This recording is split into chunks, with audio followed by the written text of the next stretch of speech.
Andy, they say hope springs eternal. Maybe it's spring, the start of spring coming up in North Carolina. It's the Yeah. warmer temperatures, I think, are starting to get here, which is nice. We're starting to get some blooms on the flowers. We're starting on the trees. You can see the buds coming out. And I'm wearing my Baltimore Orioles hat. It's the city version of the Orioles hat. I particularly enjoyed this version last year that they had debuted last year. I, but it got me thinking, Andy. It's like I look, the Orioles won 101 games last year and then got swept by the World Series champions in the first round. It was great that they were in the playoffs for the first time in several years. But am I just, as sports fandom, am I just destined to just like be on the outside? Look, I think the Orioles are really good, but am I setting myself up for failure or for disappointment? The Cowboys, Penn State, we just can't get to the finish line on any of these things. I don't know. Is this a fallacy, sports fandom? Think that you have a chance, or is sports fandom just about the love of being around your team, wearing the colors, and hoping that it goes there? What do you think on sports fandom, Andy? Dave, I think you got it. I think like the hope of spring, which as we're forecast for mid 60s here today, I am very excited and hopeful about. I think sports fandom is really about that community of fellow believers and the hope that you share that maybe this is the year. You know what I mean? I mean, you think of the Cubs fans of years gone by, right? And just holding out for that team to be good again. Not unlike the Lions fans, now the team's starting to rally. I think that's the fun of it, right? I mean, everybody, in spring training, in the off season for certain sports, like everybody has hopes that this is the year for their team. Everything looks good, everyone's positive. And then the reality of the season catches up with you. You miss it in the regular season, you get beat up in the playoffs, whatever it is. There can only be one champion, right? In the famous words of Highlander, there can only be one, right? But that's the fun of it, is that cheer, that up and down roller coaster of emotions. I mean, sports are not unlike soap operas, right? They reel you in, they get you excited, you get dedicated to your favorite characters. And not that I watch soap operas, I'm making a comparison based on what I understand, Dave, but not there's anything wrong with that. But it's I think it's that excitement. So I think it's exciting to be a Baltimore fan. I like your hat. I like your throwback hat. I love being a Lions fan, the emotional ride of being a Lions fan. I think it's great. And it brings communities together, brings people together. It's a lot of fun. Yeah. I think you're right, and I think that's what I've got to grasp on is just being part of the community and knowing that some point in time it's probably not going to work out for me, but it's the ride that goes along with it. So, And that hey, year, that one year you make it, Dave, is I glorious, know, I right? That'll know. that'll be the year where you just get to bask in the glory of victory, and your chest sits out a little bit higher, your head's up a little bit higher. It'll come for one of your teams, not the Cowboys. One day it'll come. One day it'll Yeah, come. I've been waiting since 1995-96 season for something good to come through here. So, all right, Andy, we haven't had much of a sports check-in since the end of football season, because it is one of those weird periods. But baseball is starting back up. Basketball is starting to get into their last bit of stuff. Or I'm sorry, NCAA basketball is getting ready for Right. March Madness, so that'll be a lot of fun. But then it's NFL kind of off season that'll work in here pretty soon with free agency and then the draft coming up. So where are you at a sports check-in standpoint, Andy? What are you tracking down these days? What are you following?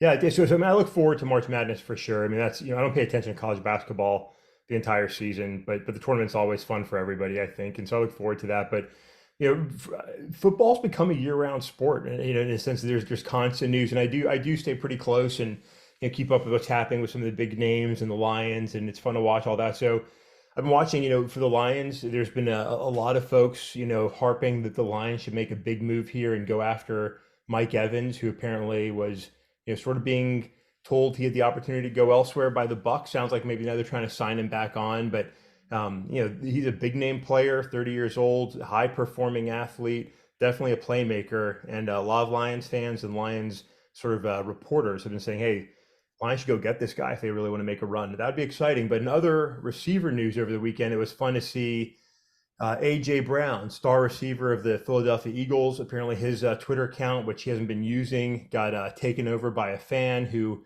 started, talking on behalf of AJ Brown, talking about, Philly stinking, talking about the Philly media stinking. AJ Brown came out and said, "Hey, look, this wasn't me." And the fan admitted, like, "Hey, this isn't AJ Brown. I took over his account. Right? I'm just a fan." But fun to see that kind of nonsense happening. One, AJ, come on, man, turn on multi-factor authentication. But two, fun to see that happening. And AJ Brown has since come out and said, "Hey, I'm a happy Eagle. I want to be here."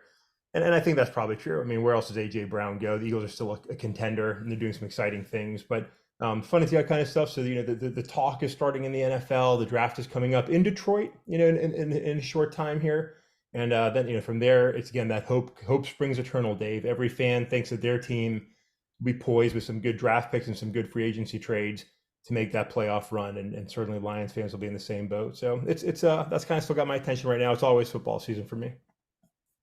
Yeah, it is getting to that point where it is. I mean, the NFL is masters at this. They've done a great job of pulling in all of like that year-round stuff, and like free agency does start in a matter of I think it's the beginning part of March, and then you have the draft, and then you start having camps, and then next thing you know, it's preseason football, and Right. you really have been masters at this, especially when there's like this dead period of time between stuff. Are you watching any college lacrosse, Andy? Are you doing any of that? I haven't. I'll start watching some a little bit later, but at this point, I don't really pay too much attention.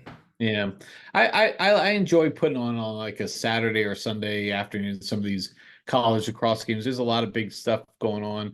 I find it interesting, and I'm just go off on a little bit of a tangent on college lacrosse. Just like there's the transfer portal in the COVID year. We've known what has happened in professional football, or I'm sorry, in college football with the Yeah. NIL stuff. But the transfer portal is huge in NCAAs too, because you have the two big conferences, the ACC and the Big Ten, and then you have the Ivy League schools, and they typically are the top three conferences, and then you have the Big East, who's like hovering around there, and then you have everybody else. Well, the Ivy Leagues, you can only play 4 years of sports in an Ivy League school, and so with the fifth year though being granted, a lot of these guys go somewhere else, but they're not going to these mid-tier, mid-major programs. They're going to the ACC, the Big Ten schools. Why? Because if you want to win, you have 1 year to do it.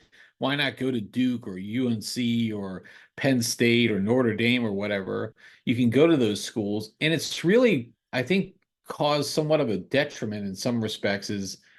Because now you have the ACC and the Big Ten lacrosse conferences are so strong that I mean, almost everybody else, they're not even games. Like they'll have great games between, like there was a great game Notre Dame and Georgetown this week, and then Georgetown's Big East, but they're one of the top programs. Then you had UVA playing Ohio State, a couple other good, really good games, UNC, Johns Hopkins, but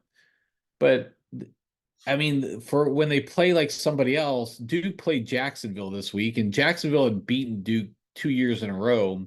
This year, Duke walloped them. It was like 22-7 or something. Now, Duke's got a lot to play for, but they still walloped them 22-7. I mean, it's a pretty bad score, and I think more and more this is occurring. I'd be interested to see how this plays out, but I do enjoy college lacrosse, so I don't want to wax poetic about it too much. But we'll end on that there, Andy. What do you think? Well, I'll say it's fun to see. I think with lacrosse, the slow expansion of the sport around the country, right? I mean, Yeah. it's a sport that was really dominated and still is dominated by a few Ivy League schools and a few other sort of premier lacrosse schools, and then they still are the top tier schools in the nation. But you're starting to see more and more spots emerge where lacrosse is being played and being played competitively. I think that's really exciting to see for the future of the sport. It's an exciting game.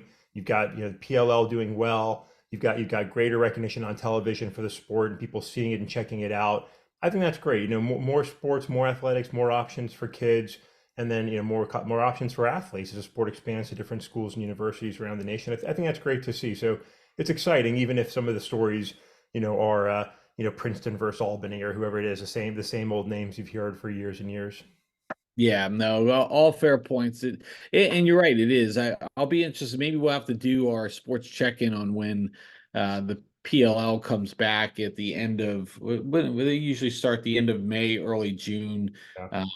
Actually, it's probably I think the first week in June that they'll kick off. But that'll be fun. Maybe we'll do that. The Carolina Chaos is here, and so we'll see how that works out. All right, Andy. Let's move on to other topics. And look, I want to make it very clear to everybody who's listening here. We don't want to talk about Trump and Biden. We really don't want to talk about these guys, but they just make it impossible to not talk about. Yeah. Andy, last week was the CPAC conference. This is the Conservative Political Action Committee. They meet, I think it's annually. And look, the Republican Party, for all they want to say they're not, when they have a political action committee meeting like this, and it's headlined by all the big people, you had every vice president, potential vice presidential candidate getting up there and trying to talk about how they're aligned to Trump. You have the former president who did speak. He was surrounded by interviews all week long. You had the South Carolina primary, in which I know Trump won 60 to 40%, but it seemed a little bit close. I mean, that seemed a little disappointing considering how much he was supposed to be up by. And a lot of the exit polling saying that Republicans were going to have a struggle with Trump if he were to get convicted federally as part of some of these trials. Andy, there's so much to get into. What are your thoughts when you see some of the rumblings coming out of the CPAC? My initial thought is exhaustion and nausea, Dave, but that seems to be the case. As you said, I mean, it's really like it's tiring to talk about these two front-running candidates, and there's other interesting things happening in politics, which maybe we'll mention here in a minute, but it's just hard to avoid during this election year, around this subject. I think, with Mr. Trump and CPAC, there's, I was thinking about this and talking with a friend, who has quite a bit of empathy for Trump and sort of his arguments. And I think what's so frustrating is, I don't think this guy really has any principles at all. I don't think he really believes in anything except himself. And he'll say and do and sort of go along with anything that strengthens his hand and chance to be president, right? I mean, from President Trump's first term, just looking at that, like, I don't think he is in and of himself a racist, right? I think he says and does things that foster an environment where racists and white supremacists feel comfortable and confident that they can go out boldly and say things that I don't think we would have heard 10 years ago, and it certainly wouldn't have been acceptable. Similarly, the man himself admits, like, I'm a bad Christian, I don't know the Bible, but he goes out and says things and makes these outrageous statements to a part of the Christian community, whether it's at CPAC or elsewhere, that sort of get them excited and make them feel like, we're going to have power and authority and Trump's our guy. And again, he doesn't really believe anything I don't think he's actually saying, but it galvanizes his support. So he'll say whatever he wants to say, needs to say, to get support. And it creates this potential for ugly characters and communities to foster on a national stage in a way that they really haven't before, right? And that's certain elements, in Christianity that I think that I consider extreme and dangerous. I'm a Christian. I'm very grateful for my faith, but there's some things that are ugly about it. And, same thing with, white supremacy and so-called neo-Nazis, right? These ugly racist groups that sort of feel okay to be outspoken and present when they don't think they were before. And that's the thing that worries me the most about whether it's CPAC or these other events that Trump goes to, where he just fosters this environment, regardless of his personal positions or feelings. I think the only position or feeling he has is his own narcissism and sort of self-indulgence and obsession with power for himself. And everything he says only goes to serve that purpose, right? He'll say anything to anybody to get that support so he can have power.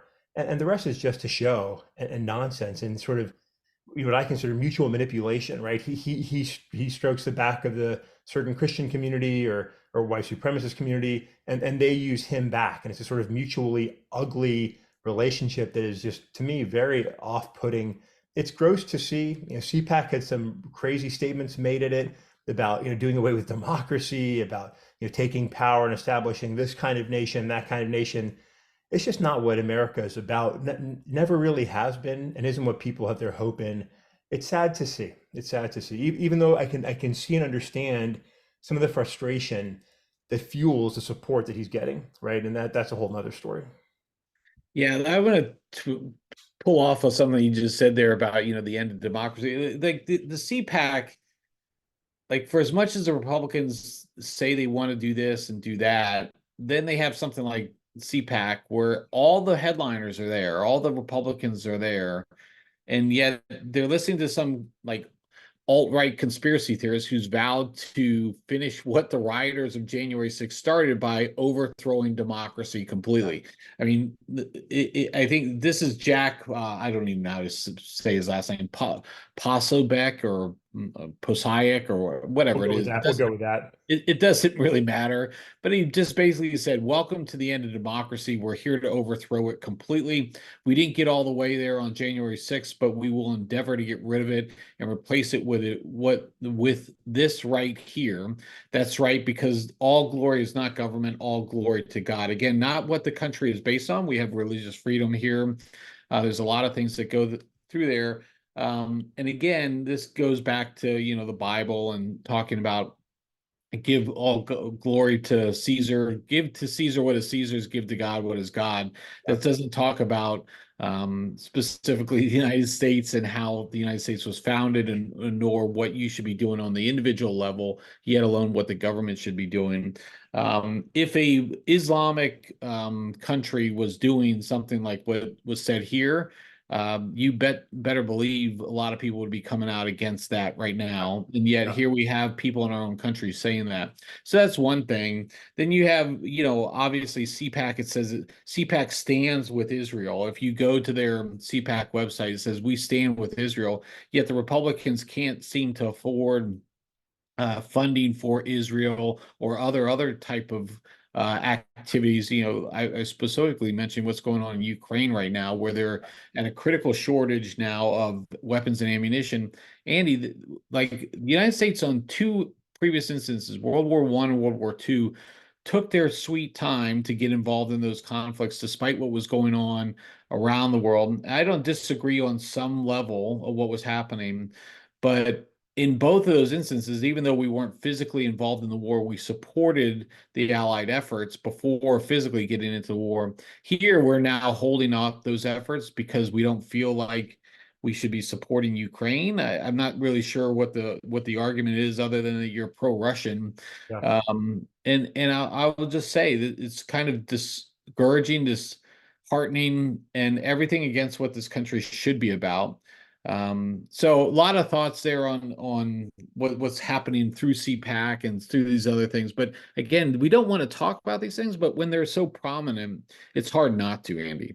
It is, David. I'll say, you referenced one of my favorite Bible verses, Mark 12:17, where Jesus makes that statement, right? Or, render unto Caesar what is Caesar's and unto God what is God's. And that is like, there aren't a lot of political statements in the Bible, right? That is as close to one as there may be. I think a really important one. I know people, argue, what does it mean, what it should mean, but that's a very powerful part of the statement. And I think, it's good for Christians to keep that in mind. I like to go back to that often. And you make a good point in everything you just said, but going to Ukraine, where President Zelensky just said they've lost 31,000 Ukrainians since the start of the war. Right now, going into its third year, which kind of blew my mind when I thought about that. But listen, one of the things that Trump said in his statements over the last few days is that, or I don't know if it was Trump or one of his advisors, but that 2024 will be a referendum on Joe Biden, right? And the idea that while some actually sort of good article about sort of the limitations of Trump's support, that while he has very strong support, it's a very specific slice of the American population that doesn't expand. It doesn't scale to winning an election. And I think there's a lot of truth to that. But beyond that, if it is a referendum on Joe Biden, listen, we've said before, Dave, and I'll be the first and loudest to say I have no love for Joe Biden Democratic policies in general. There's a lot to disagree with. There's a lot to pick at. There's a lot of things that I fundamentally disagree with, and I wouldn't imagine myself voting for Joe Biden. That being said, if 2024 is a referendum on Biden's presidency, look, the economy's doing well, right? We've Yeah. had some inflation issues. There's a lot of long-term concerns to me. Like right now, today, the economy's doing well. People have jobs. People are making money. Stock market's doing right now, very well. Like the economy's good. That's a critical part of the election. Go beyond that, right? Crime is down, right? For all the rantings and ravings of Trump and some of the right, crime is down year on year, and crime is down, showing that a trend that was sort of expected after COVID to increase is on its way out, right? Again, as the economy does well, crime typically goes down, and we're seeing that play out. On international affairs, Joe Biden got us out of Afghanistan. People might not like that, but for a lot of people, that was a good thing, right? I strongly agree that was a good thing, even though there's some concerns about the follow-on aftermath. And while he's supporting and standing by Ukraine to oppose Russian aggression, which is something that all Americans, left and right, should support, he hasn't gotten us into physical conflict in Europe. That's a big deal too, because every president in modern history, except for Mr. Trump, to his credit, has launched some kind of war. Now, while Biden's having military action against population in the Yemen area, he hasn't launched a full-scale war, right? And he's also trying to find and balance a very tricky line in Israel and Gaza with the Israelis and the Palestinians, and that's a very complex issue that's been the bane of many a president's terms in office, right? So if it's a referendum on Joe Biden, I don't know the American people are going to say this guy's not doing a good job. I think in reality, he's not doing a bad job, right? While I might disagree with him and think he can do a lot better, if it's a referendum, I think he wins. Yeah, I will tell you, I think there's a lot of arguments to say like the economy is improving, right? You hit on all this. The stock market, Trump likes to say that the stock market was never better when he was there. We're at all-time highs over the Yeah, last 2 years with Biden. And inflation, look, I mean, a lot of that is starting to get under control. A lot of the progress has been made through some of the financial policies that the Biden administration has put in place. Look, I don't want him to be the nominee there. I think he's not the right person at this point, but it is what it is. Bob Costas, in fact, he got trolled like crazy over X over the weekend, but he had made a comment about like, look, Biden should have been, made it very clear. I'm a one-term president, and that's yeah, all I'm going to be. Lock it in. I'm going to get us through this horror that was the Trump administration and push us through, and then I'll turn it over to somebody else. That would have given the Democrats 2 full years to get everybody in line, bring up all the people yeah. that they needed to, and put a viable candidate in there that really, I mean, that Biden's biggest liability is his age. And I think otherwise everything remains equal. And I'll tell you, when you flip it to the Trump side, while all these people are coming out and supporting him and doing, how many of his former cabinet members have come out and said, I support the former president? And look, those people worked with him day in and day out. Yeah. And look, you can't believe anything any congressional member says about Trump, because they're just kowtowing to somebody that they think is going to be in the right spot for them to help them politically. So they're not viable, So when when it comes out and says the Republican Party has never been more unified, that I mean it's a fallacy. 60% to 40%, that's not a unified Republican Party. It should have been something like 80-20. And instead it's 60-40. So for somebody who's effectively running as an incumbent president, I mean, it's him against Nikki Haley, and we'll find out in Michigan. I think Michigan is tomorrow, being on a Tuesday. It's going to be very interesting, Andy. Again, I think there's still a lot to play out here. So we'll see how it plays out. So. Well, they also, it will be interesting to see over the next few months, and they like go to their conventions. There has been a lot of outspoken opposition within the Republican Party, which is, as you've sort of talked to many times, it is really two separate parties under one umbrella right now. And assuming Trump becomes the nominee, will some of those longtime Republicans, it would be interesting, would they even consider going to the Democratic convention and endorsing Joe Biden, which I think would be a remarkable thing to see in this country. And I think there's a possibility of it, right? I can imagine his former chief of staff and Homeland Security Secretary John Kelly speaking out, against Biden. I could see Liz Cheney going and speaking out. I could see Mitt Romney going and speaking out.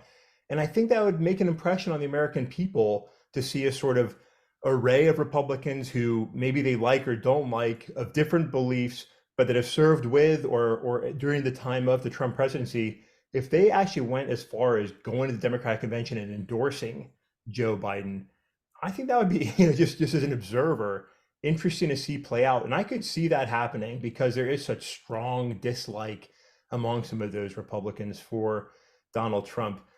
I think you'll be curious to see. I mean, as much as I have concerns about the 2024 election on both sides, it's also just as an observer interesting to see this play out as a drama, right? As a Yeah. drama, maybe it is a drama, comedy, tragedy, whatever you want to call it. But certainly interesting. Dave, can I just say, like, there's also positive things happening, for me, on the more right side of things. Interesting to see former Republican, former Libertarian Representative Justin Amash exploring a potential Senate campaign in Michigan, potentially as a Republican, a guy that isn't a Trump Republican, sort of holds a lot of old Republican beliefs, maybe a little bit further to the Libertarian side, but a really genuinely likable character and person and public servant.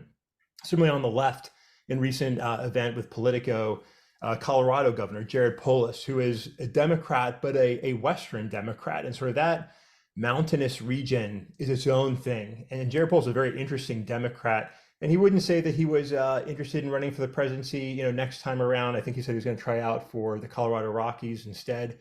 But another very likable guy who, again, just like Justin Amash, one may disagree with on political issues, but guys that seem to be genuinely decent humans and Americans, younger, reminding us that there are other options out there that can have much more broad appeal to Americans than these divisive ancient characters we're putting up there. So, for both Amash and Paulus, nice to see options for the future that might be more interesting for the American people. Yeah, Andy, look, I know we're near the end here, but I want to just wrap on this part because you mentioned something, Western Democrat. I'd love for us to get back into the mindset of everything doesn't have to fall in the party line. Like everything does not, like you're allowed to say, hey, look, I know the Democratic Party is this or the Republican Party is that, but in the West, we have other concerns, and these are our concerns. Yeah. Or in the South, or in the like, let's get back to that regional politics to say, look, I'm not just going to fall in line with what you think is good for your area is not good for everybody. And I think some of these things, if we could get back to that and bring in these more moderate type of views, or at least be able to say, hey, on this bill, it wasn't fall on party lines. It went with some crossing the line, many crossing the line. Bipartisan shouldn't be, and that's why I like the European model, the representative government. Yeah, they have too many political parties because then you have to form a coalition government sometimes, and that can drag out things. But the bottom line on those is at least you're getting at least you have to make concessions, and it can't just be all or nothing. And in the Republicans' case, being holden by 8 people who have extreme views. So, Andy, a lot to I didn't know if we were going to have a lot to make it through this episode here today, Andy, but here we go, and we've made it through yet another episode. Any closing thoughts? Any final remarks, Andy? Dave, I think my brain melted about halfway through. So no, I'll say it's fun to talk about sports, and we'll have definitely some other things to talk about besides the dueling clown show that we have. But there is a lot to, I like the messy coalition governments Europe has to deal with. There's some drawbacks to it, but I do like that, and I think there's Yeah.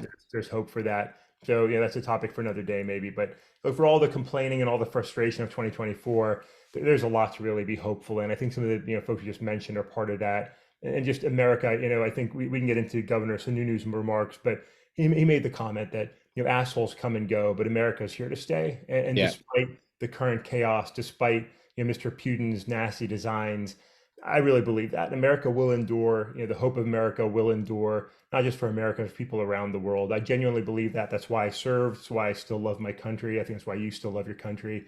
And for all the whining, there's still a lot to be hopeful and optimistic about. Very nice summation, Andy. Very much so. So, all right, with that, Andy, I will catch you next time.